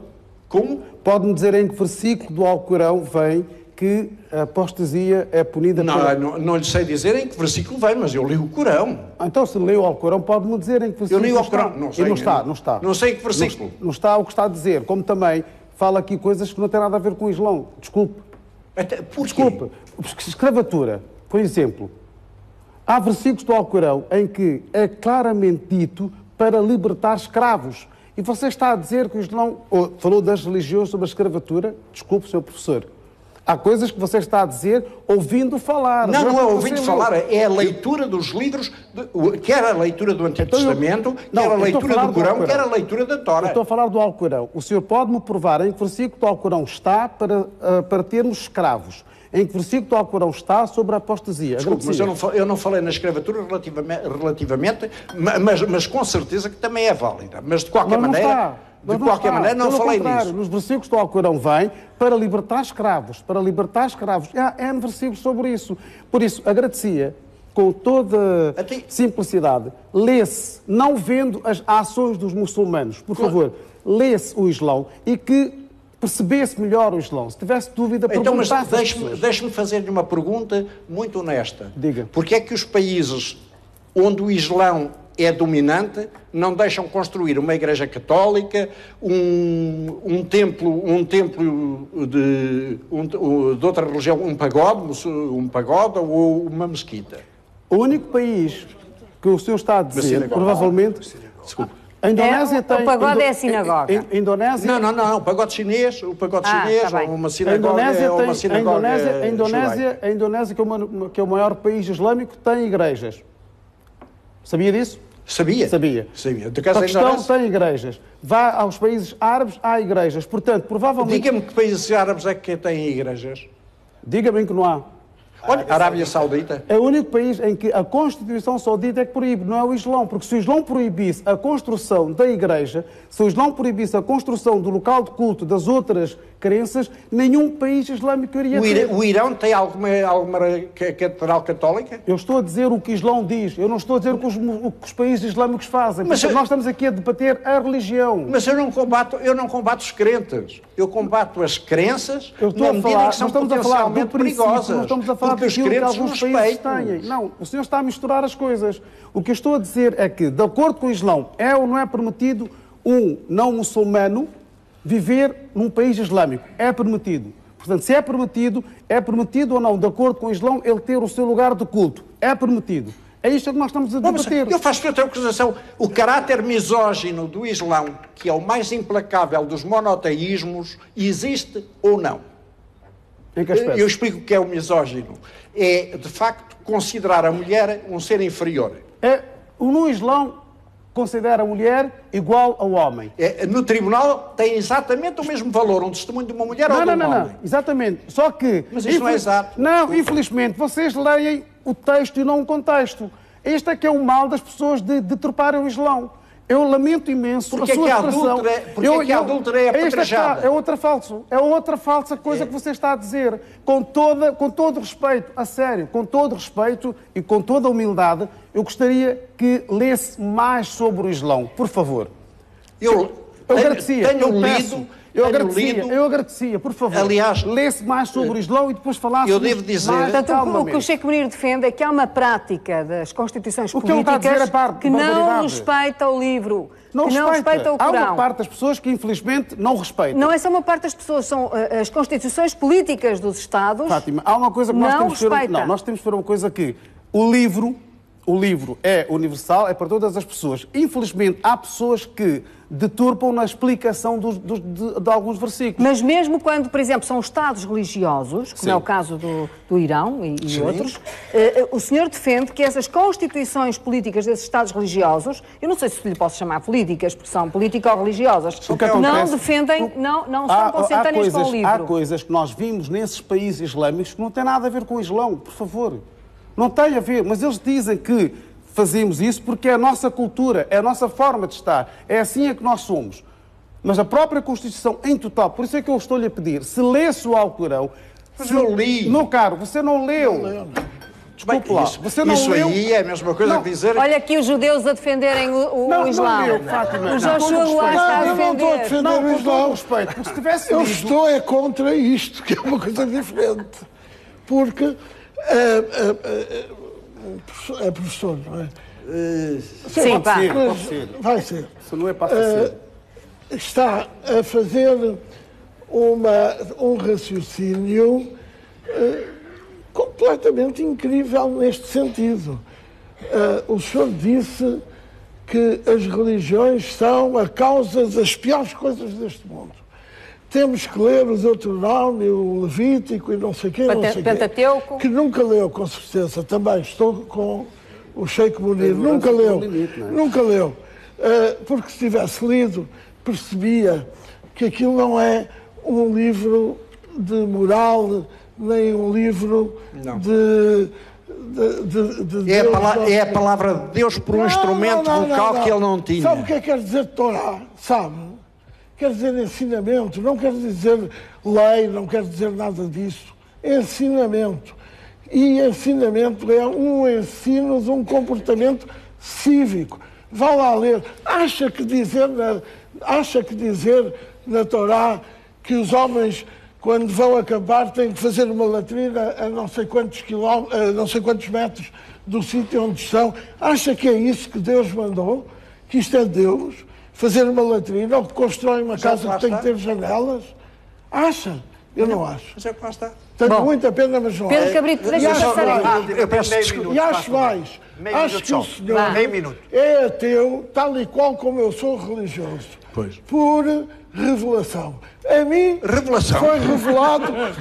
foi revelado a existência de Deus. E assim foi-lhe revelado a Não, nada de confusões. Nós, na Associação Ateísta Portuguesa, em nome da qual agradeço a minha presença aqui, o convite para estar aqui, aconselhamos a leitura do Antigo Testamento, efetivamente, a quem queira ser ateu, porque realmente é uma forma de ser mais solidamente ateu, é ler o Antigo Testamento. Ou seja, é tão mal que fica ateu. Exato. Parece-me que nesta continuidade é fundamental dizer, foi aqui invocado o iluminismo, parece-me que é fundamental dizer que em ordem à paz religiosa e à liberdade religiosa de todos, incluindo dos ateus, dizer que, aliás, isso vem do Evangelho, Jesus disse, dai a César o que é de César e a Deus o que é de Deus, a laicidade do Estado, isto é, o Estado não pode ser confessional. Tem de haver separação das igrejas e do Estado, da religião e da política. O Estado tem de ser confessionalmente neutro. Para quê? Para garantir a liberdade de todos. E isto parece-me absolutamente fundamental. Mas isso não existe assim, tal qual o senhor está a dizer, não é? Aqui, no Ocidente há. No Ocidente, sim, mas há outras zonas do mundo e mesmo assim, nesses Estados, o que o Sheikh Munir está a dizer é que não se pode levar à letra essas constituições políticas como sendo os princípios do Corão, não é? Repara que no Ocidente também havia os Estados confessionais. Portugal, a Espanha foi até 1976. São os tais Estados confessionais que fizeram a Inquisição.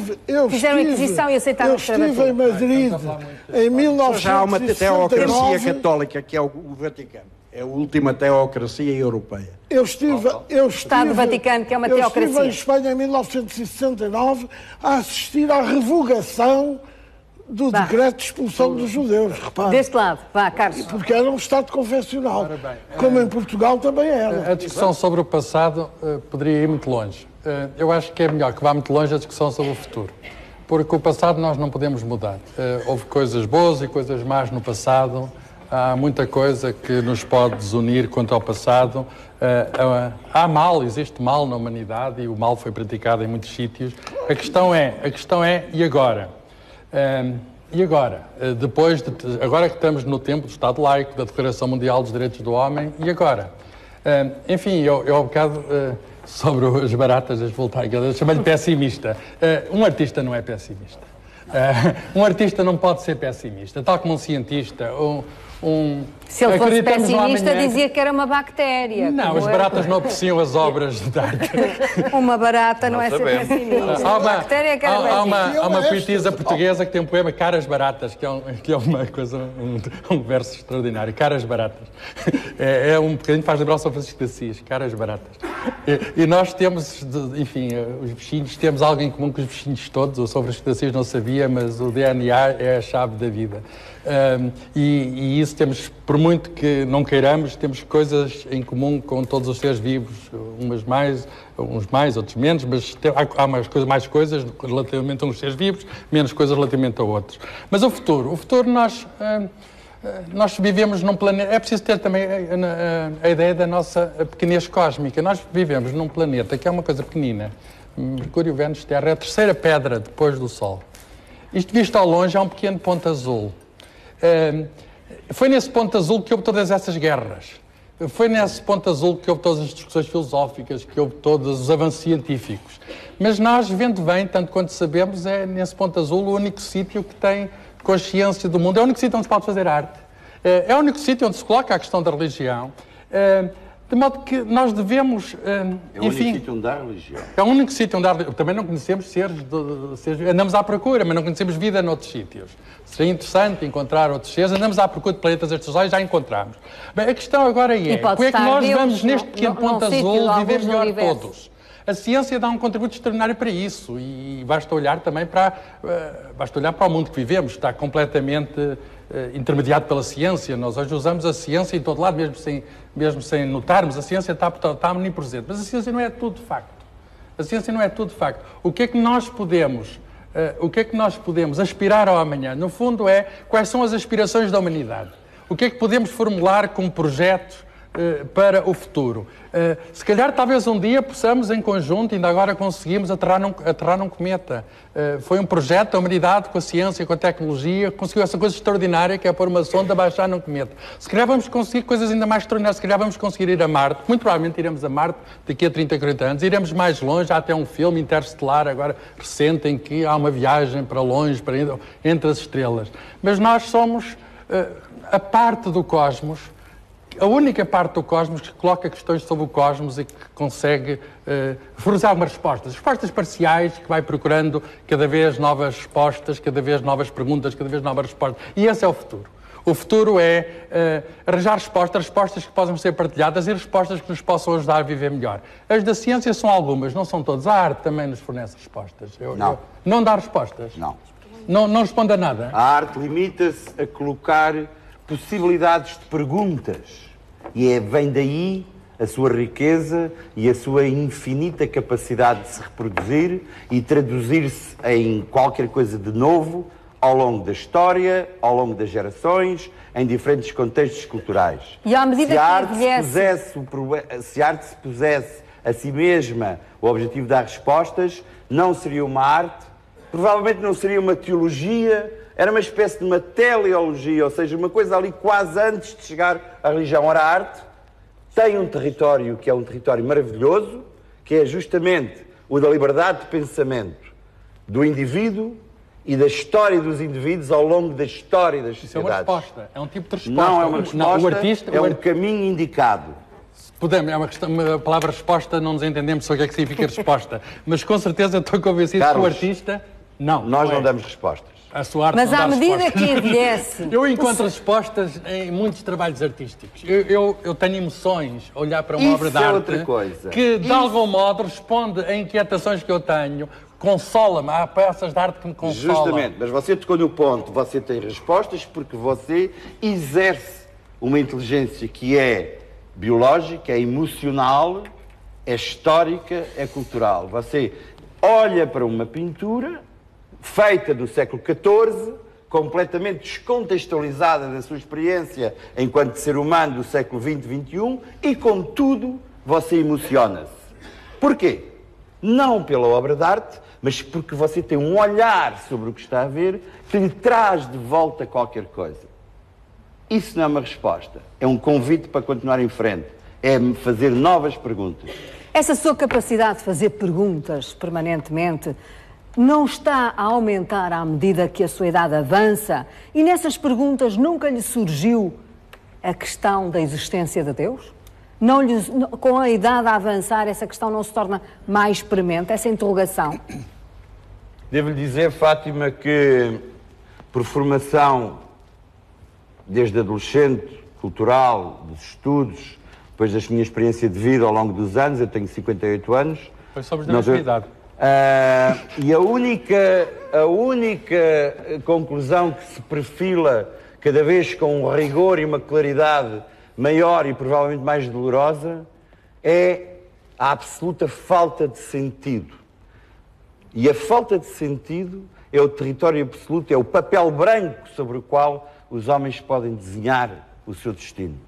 Num papel branco, os homens podem, inclusive, construir a noção de Deus, se para isso se sentirem inclinados ou se disso tiverem necessidade. Portanto, mas não é dramático que assim seja? Claro que é dramático, mas toda a história da humanidade é baseada sobre essa espécie de ferida que não está resolvida. Esse dramatismo faz parte da nossa maneira de estar. Sem esse dramatismo não havia inquietação. Sem esse medo interior, medo da morte e outros, não haveria arte, não haveria ciência, não haveria busca, não haveria sequer também religião. Isso é maravilhoso. Esse caos, essa magma de coisas obscuras e que nos fazem querer avançar e sair desse estado de desconhecimento, é aquilo que determina a nossa natureza. Uns escolhem o lugar de Deus.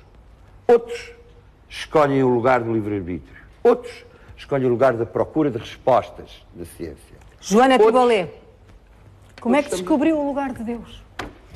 Eu todos os dias estou à procura desse lugar. Já o descobriu? Tem altos e baixos. Ou seja, a minha experiência se calhar... E por que o procura?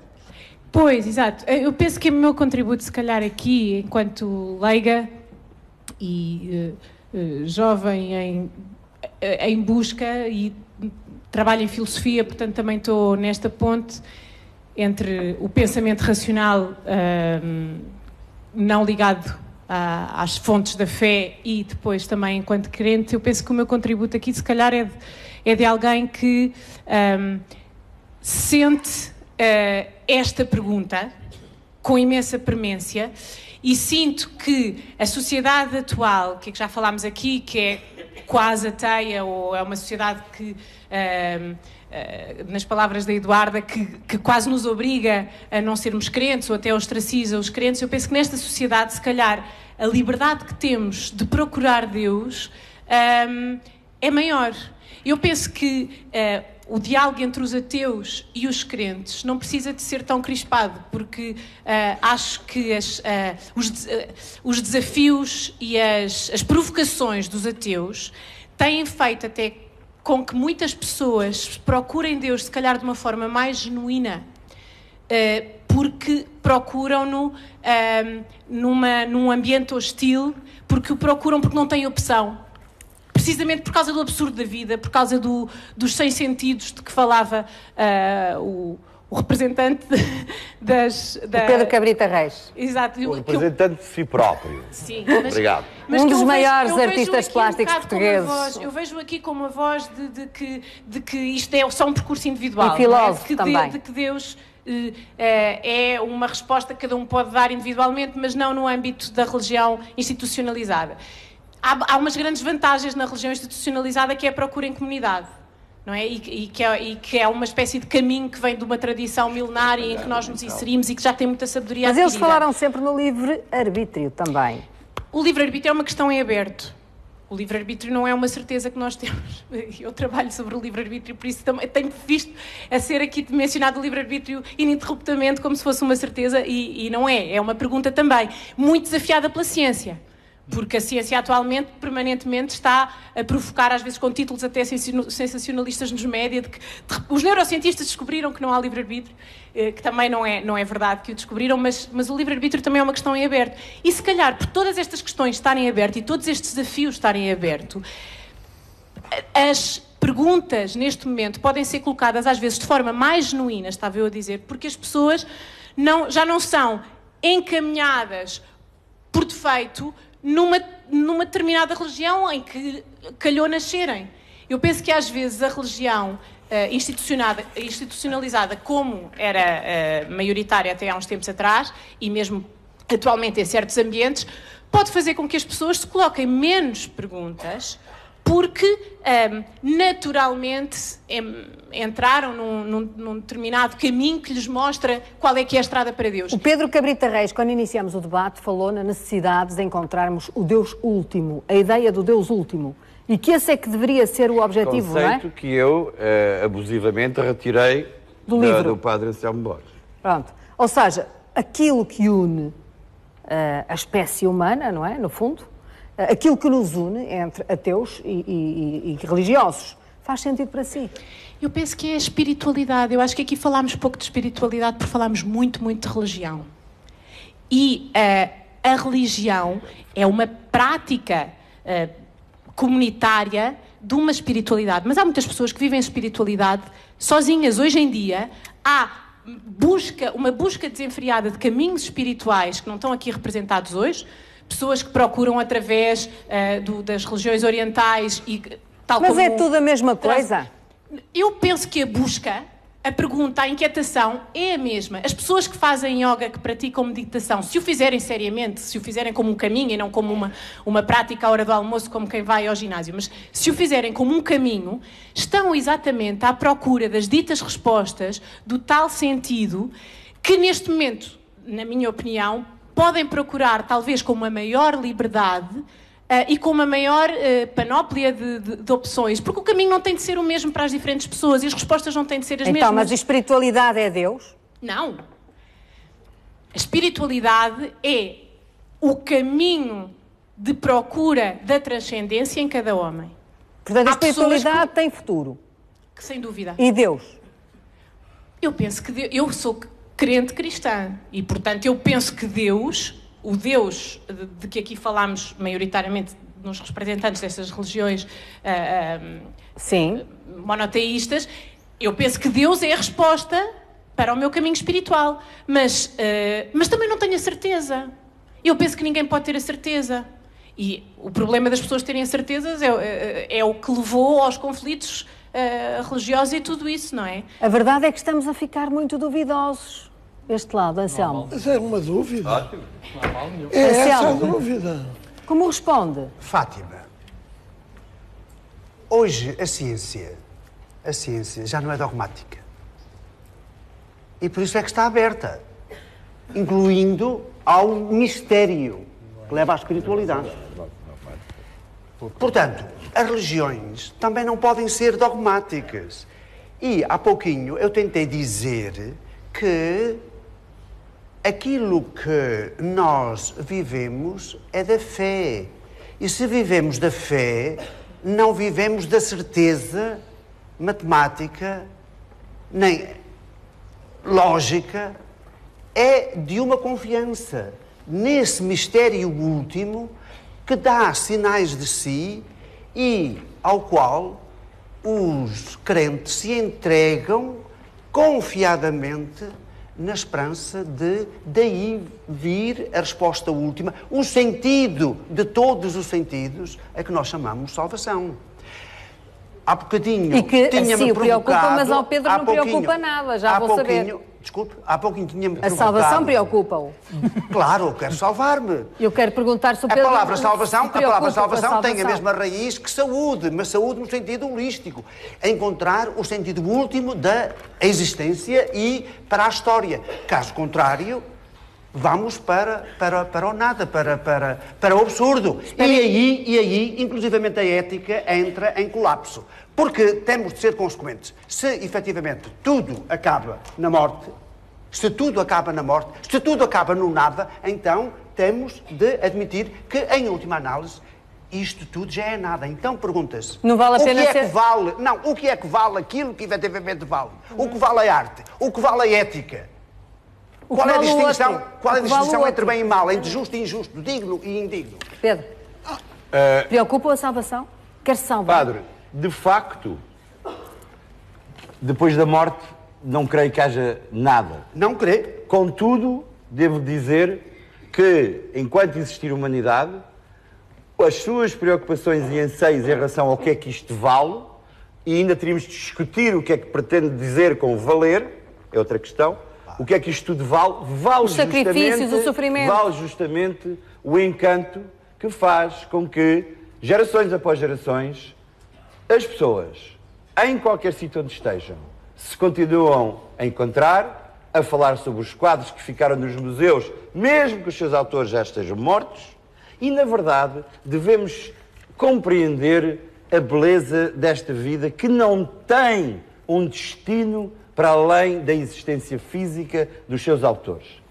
A natureza nasce e morre todos os dias. É a sua fé. Quantos milhões de árvores e de animais, de bactérias, de moléculas, de partículas morrem no mundo. E, contudo, a vida tem um sentido extraordinário porque não passa, pelo seu sentido, perder tempo a pensar numa espécie de continuação para além daquilo que é o principal. O que é o principal da vida? É persistir. A vida tem um sentido. Está a ver, que é fé, continuar a fé, aceita isto tudo e ouça, e é mais generosa. E é mais generosa. A fé, pelo menos tanto quanto eu imagino, que seja corporizada pela estrutura institucional da Igreja. Não falo dos crentes, falo do dogma. Foi uma palavra que, curiosamente, nunca foi aqui utilizada hoje e que seria interessante.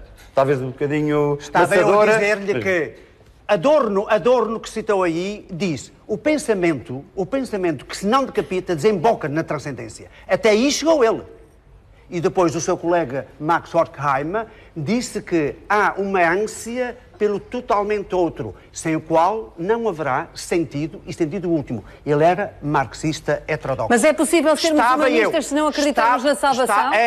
Claro, é evidente. Estava eu a dizer que realmente a fé cristã aceita tudo isto, estes sentidos, a beleza, o instante. Estarmos aqui, eu acho verdadeiramente extraordinário. Sim, mas é mais generosa e diz assim, depois perguntamos qual é o sentido de todos os sentidos. E a fé cristã diz há um sentido final que está em Deus. A beleza filosófica do pensamento último, que é a falta de sentido. Não há maior grandeza do que o facto de nada servir para nada. Isso é que dá a dimensão última da beleza do homem e da humanidade. Fora isso, temos que viver sob um dogma. E nós não queremos isso. Olha, aquilo de facto não foi utilizada a palavra, mas realmente hoje os sociólogos, aliás, nesse livro aparece um texto fundamental daquele que é considerado hoje talvez o maior sociólogo das religiões, Jean-Paul Villeme, e ele diz que houve um tempo em que nós estávamos, ou pensávamos estar, na era pós-religiosa. Hoje já estamos na fase pós-religiosa, isto é, pós-secular. Porquê? Porque onde nós colocávamos a esperança de salvação, o marxismo, a ciência... Falhou tudo. Tudo isso falhou. E por isso mesmo, hoje, realmente... Mas não atingiu ainda. Hoje, a ciência no sentido da tecnociência, e no sentido que não dá respostas para tudo. Nesse sentido, meu querido, que sabe perfeitamente claro, com quem está tem limitações, como Ora bem, veja, no sentido da salvação. Portanto, hoje já não estamos numa era pós-religiosa, estamos numa era pós-secular, pós-religiosa. Aquilo que efetivamente está em crise são as religiões institucionais. Portanto, o senhor acredita de espiritualidade. que Deus não só tem futuro, como tem um grande futuro para o homem, é isso? Eu diria que é o sentido absoluto. E contra aquilo que foi dito aí, toda a filosofia ocidental andou à volta de quê? De Deus. Para o afirmar, para o negar, para entrar em dúvida em relação a Deus. Mas quem o disse foi talvez um dos cúmulos de pensamento, chama-se Hegel. Hegel disse, a filosofia só tem um objeto, o absoluto, Deus. Pedro? E em que medida é que acha que isso que acabou de dizer, e que tem fundamento absolutamente científico e filosófico, que eu também conheço, serve para responder à nossa pergunta? Repare, aquilo que nós estamos aqui a dizer é a tentativa de racionalizar esta questão. Mas o que há não são propriamente religiões. Aquilo que há são homens e mulheres concretos e o ser humano é constitutivamente, ao mesmo tempo, racional e emocional. E, portanto, quando falamos destas questões, estamos a falar de razões para acreditar em Deus, mas talvez o que move o crente, em última análise, é uma dimensão emocional. Uma sem a outra não se entendem. A pessoa religiosa crê, espera, ama, confia, entrega-se confiadamente a esse mistério último e, ao mesmo tempo, tem razões. Pedro? E aceita que também o ateu tem as suas razões para não acreditar, como, aliás, o agnóstico.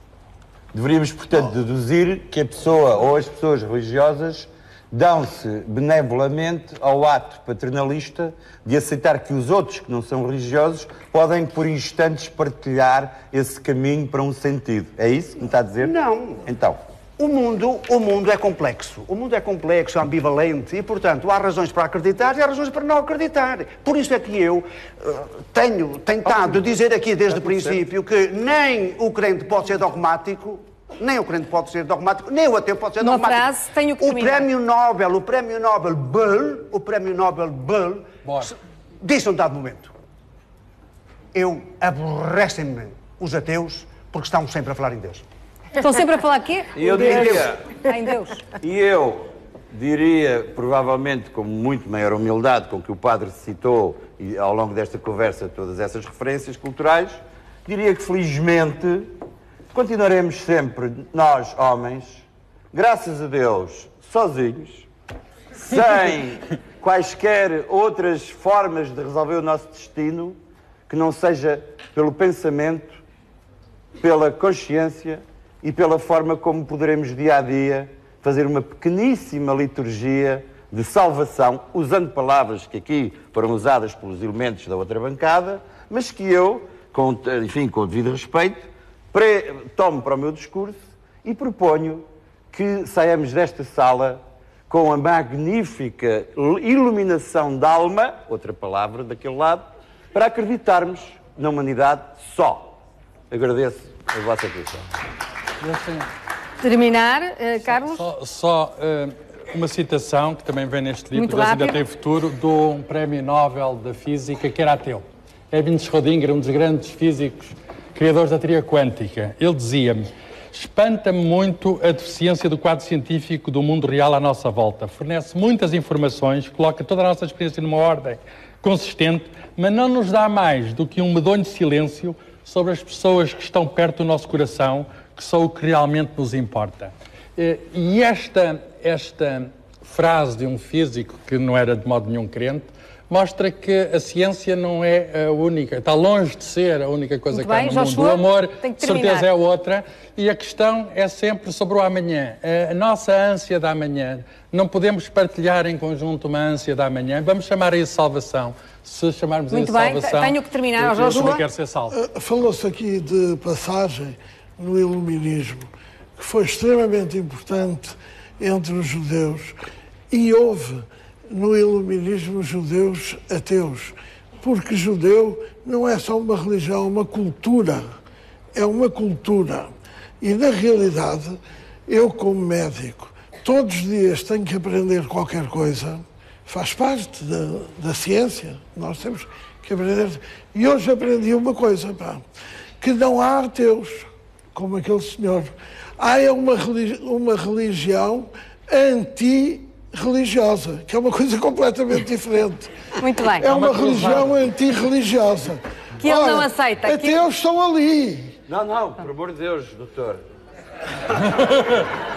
Eu estou numa longa trajetória, na iminência de um dia de me ser revelado essa maravilhosa epifania que parece tocar um grande conjunto de seres humanos. Então eu não tive essa sorte até está à data. como os judeus. Continuo à procura. Está como os judeus à espera do Messias. O ideal é que todos nos salvemos no final da história da humanidade. Não vai haver final, diz aqui o Carlos. Há momentos em que é um privilégio ser jornalista e, sobretudo, ser jornalista do serviço público. É com muito orgulho que o digo esta noite, pelo serviço público ter permitido este debate, serviço público de rádio e televisão. Muito obrigada a todos por terem vindo. Boa noite. 2 a 8 dias. Peço ao realizador que me dê a câmara novamente. 9 ilhas num oceano. Um debate merecido, muito merecido, nas Ilhas dos Açores. Boa noite.